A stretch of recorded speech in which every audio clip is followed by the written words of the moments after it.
Hello friends, welcome to my YouTube channel large animal wait.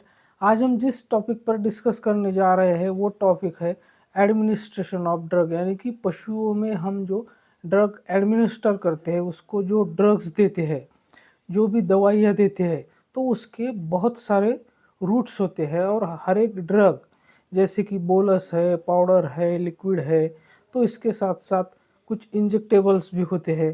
तो हर एक drug हम अलग अलग रूट से पशुओं में देते हैं। जैसे कि यूटेरस में अगर कोई इन्फेक्शन होता है तो वहाँ पर इंट्रायूटेराइन देते हैं। तो इस तरह से कितने रूट है कि जिस रूट से हम पशुओं में ड्रग्स या दवाई देते हैं।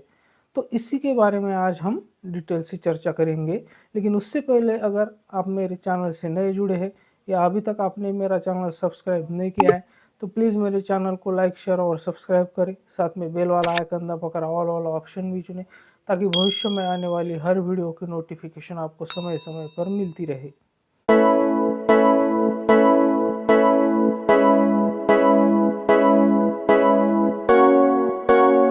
तो सबसे पहले हम बात करते हैं जितने भी ड्रग्स देने के रूट्स है, उसमें से सबसे पहला जो रूट हम डिस्कस करेंगे वो है ओरल रूट। तो ओरल रूट से हम जो दवाइयाँ देते हैं उनमें सबसे पहले हम बात करेंगे जो बोलस, टैबलेट और कैप्सूल की। तो बोलस, टैबलेट और कैप्सूल जो ओरली हम देते हैं, तो सबसे पहले हम जानते हैं कि बोलस क्या होती है। तो बोलस एक सॉलिड, लॉन्ग, फ्लैट और लार्ज साइज की बॉडी होती है जिसके अंदर मेडिसिन होती है। और टैबलेट जो होती है वो भी सॉलिड होती है लेकिन राउंड होती है, फ्लैट होती है, तो उसके अंदर भी मेडिसिन होती है। और तीसरी हम बात करेंगे कैप्सूल के बारे में। तो कैप्सूल जो होती है वो ऊपर का जो कवर होता है वो जिलेटिन का बना हुआ होता है और जिसके अंदर जो नॉसियस ड्रग्स होते हैं, तो ऐसे ड्रग्स उसके अंदर मेडिसिन भरी हुई होती है, तो उसे हम कैप्सूल कहते हैं। तो ओरली हम जो दवाइयाँ देते हैं तो उसमें टैबलेट, बोलस और जो कैप्सूल्स है, इसके अलावा हम जो देते हैं वो है पाउडर। तो पाउडर जनरली हम पशु को किसी फीड में या फिर पीने के पानी में मिलाकर देते हैं अगर पाउडर की क्वांटिटी यानी कि बल्क अगर ज़्यादा है तो। अगर पाउडर की क्वांटिटी या बल्क अगर छोटा सा है तो हम उसको डायरेक्टली उसके टंग पर यानी कि जीभ पर डाल देते हैं। इसके बाद तीसरी जो मेथड है ओरली ड्रग एडमिनिस्टर करने की या ओरली जो दवाई हम देते हैं उसकी, तो उसे कहते हैं इलेक्चुरिन। तो इसमें क्या किया जाता है कि जो पाउडर होते हैं तो उस पाउडर को शहद में या फिर गुड़ के साथ मिलाकर जो पशु होता है, बीमार पशु के जीभ पर हम इसको स्मीयर कर देते हैं यानी कि पोत देते हैं। तो ये सबसे सेफेस्ट तरीका है। जितने भी हम ओरल रूट से ड्रग एडमिनिस्टर करते हैं तो उसमें ये सबसे सेफ है। और ख़ास करके इसे हम जो रेस्पिरेटरी ट्रैक्ट इन्फेक्शन होता है जैसे कि निमोनिया वगैरह में, तो उस समय अगर हम कुछ पिलाते हैं, खिलाते हैं, तो वो रेस्पिरेटरी ट्रैक्ट में जाने के बहुत ज़्यादा चांसेस होते हैं। तो उस समय हम इसको इस तरह से ड्रग्स एडमिनिस्टर करते हैं, ड्रग्स देते हैं, तो ये सबसे सेफ। इसके बाद चौथा जो तरीका है ओरली ड्रग देने का उसे हम कहते हैं ड्रिंचिंग, यानी कि पशु को हम इसमें दवाई पिलाते हैं। जैसे कि उसमें अगर कोई लिक्विड मेडिसिन है या फिर जो बोलस होती है, पाउडर होते हैं, उसको पानी में मिलाकर हम पशु को पिलाते हैं तो उसको ड्रिंचिंग कहते हैं। तो ड्रिंचिंग करते समय हमें एक बात का ध्यान रखना है कि जो पशु की गर्दन होती है वो एकदम से हमें ऊपर नहीं उठानी है और पशु की जीभ जो है हमें पिलाते समय कभी भी पकड़कर नहीं रखनी है, उसकी जीभ खुली छोड़नी है, नहीं तो वो रेस्पिरेटरी ट्रैक्ट में जाने के बहुत ज़्यादा चांसेस होते हैं। इसके बाद ड्रग्स एडमिनिस्टर करने का यानी कि दवाई देने का दूसरा जो तरीका है वो है एडमिनिस्ट्रेशन ऑफ ड्रग पर नोज, यानी कि नाक से दवाई देना। तो इसमें सबसे पहला जो तरीका आता है उसे नेज़ल डच के नाम से जानते हैं। तो इसमें क्या किया जाता है कि जो नॉन इरिटेंट एंटीसेप्टिक सॉल्यूशन होते हैं तो उसको सिंपली पशु के नाक पर लगा दिया जाता है ताकि वो वेपर इसके रेस्पिरेटरी ट्रैक्ट में जाए। इसके साथ साथ जो दूसरा तरीका है वो है इनहेलेशन ऑफ वेपर, यानी कि जो भाप होती है तो वो भाप पशु को सुंघाई जाती है ताकि वो उसके लंग तक पहुँचे और वहाँ जो इन्फेक्शन है वो ख़त्म हो जाए। तो इसमें क्या किया जाता है कि बॉइलिंग वाटर लिया जाता है और उसमें जैसे कि नीलगिरी तेल है या फिर जो टिंचर आयोडीन है या फिर जो टर्पेंटाइन ऑयल है, तो इसको उसमें डाल दिया जाता है बॉइलिंग वाटर में और उसकी वेपर जो है वो पशु को दी जाती है ताकि वो उसकी रेस्पिरेटरी सिस्टम में जाए, पूरे लंग में जाए और जो इन्फेक्शन है वो ख़त्म हो जाए। इसके बाद जो ड्रग एडमिनिस्ट्रेशन का रूट आता है वो है पर रेक्टम।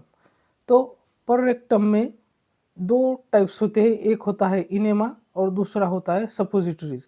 तो इनेमा जो होता है तो इसमें जो लिक्विड मेडिसिन होता है, जैसे कि कॉन्स्टिपेशन के केस में सोप वाटर इनेमा या फिर ग्लिसरीन का इनेमा रेक्टम में दिया जाता है। और जो सपोजिटरीज होती है वहाँ पर कोनिकल बॉडीज होती है जो कि रेक्टम में इंसर्ट कर दी जाती है। तो ये दोनों भी ट्रीटमेंट कॉन्स्टिपेशन के केस में किए जाते हैं।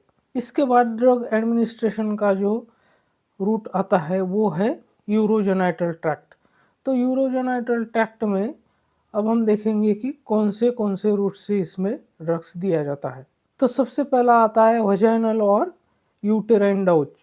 तो इसमें क्या किया जाता है कि सिंपली जो नॉन इरिटेटिंग एंटीसेप्टिक सॉल्यूशन होते हैं वो उसके द्वारा वजाइना और यूटेरस को इरिगेट किया जाता है। इसके बाद आता है पेसारिज, जो कि एक कोनिकल बॉडीज होती है और यूटेरस और वजाइना में उसको इंसर्ट किया जाता है।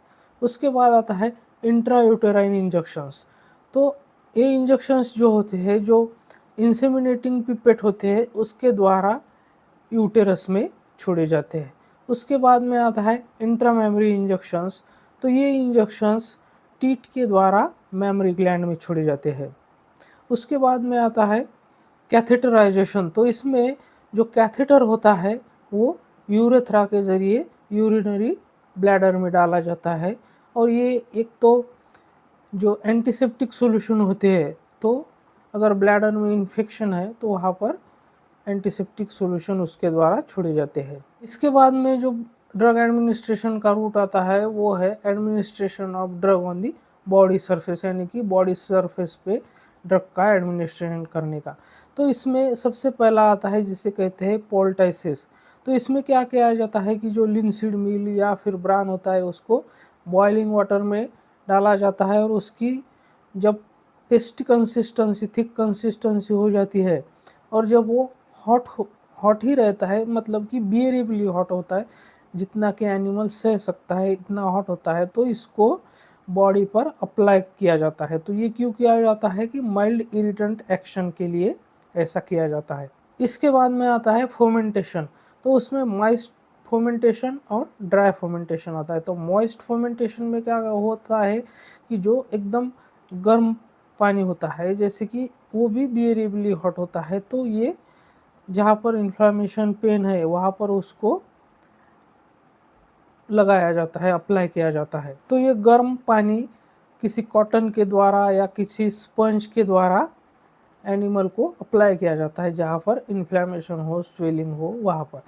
और अगर ड्राई फोमेंटेशन की बात करें तो जैसे कि किसी कपड़े में हम रेत लेते हैं या फिर मिट्टी लेते हैं और उसको गर्म करके उसकी सिकाई करते हैं पशु की, जहाँ पर उसको स्वेलिंग है, पेन है, इन्फ्लामेशन है। तो इसके बाद में आता है डिप्स।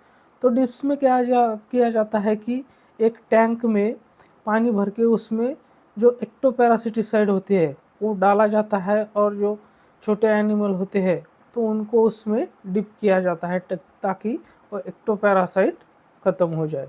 इसके बाद में आता है इनक्शन। तो इसमें क्या होता है, जो ऑइंटमेंट होते हैं, लिनीमेंट होते हैं या फिर ऑयल होते हैं, तो वो वहाँ पर उनकी लोकल एक्शन के लिए अप्लाई किए जाते हैं। जहाँ पर कहीं पशु को पेन है या इन्फ्लेमेशन है वहाँ पर, या फिर जख्म है, तो वहाँ पर उसको अप्लाई करते हैं। इसके बाद जो ड्रग एडमिनिस्ट्रेशन का रूट आता है तो उसे हम कहते हैं administration of drugs bye parenterally. तो पेरेंटली जो हम देते हैं जैसे कि इंट्रामस्कुलर इंजेक्शंस है, इंट्रावेनस इंजेक्शन है, उसके बाद सबक्यूटेनियस इंजेक्शन है। तो ये तो 3 रूट जो है वो सभी को पता है। इसके अलावा भी इंट्रापेरिटोनियली दिया जाता है जो कि लेफ्ट फ्लैंक जहाँ पर होती है तो वहाँ से इंट्रापेरिटोनियल दिया जाता है ड्रग्स, जो कि पेरिटोनाइटिस वगैरह के केस में दिया जाता है। इसके बाद आता है एपिड्यूरल इंजेक्शंस, जो कि सैक्रोकॉक्सिजियल या इंटरकॉक्सिजियल स्पेस में दिया जाता है। इसके बाद में आता है इंट्राकार्डियक इंजेक्शंस। तो ये इंजेक्शंस डायरेक्ट हार्ट मसल में इंजेक्ट किए जाता है। तो ये हुए इतने सारे रूट्स जो कि हम अलग अलग दवाइयों को अलग अलग रूट से हम इसको देते हैं। तो मेरे साथ बने रहने के लिए आपका बहुत बहुत धन्यवाद।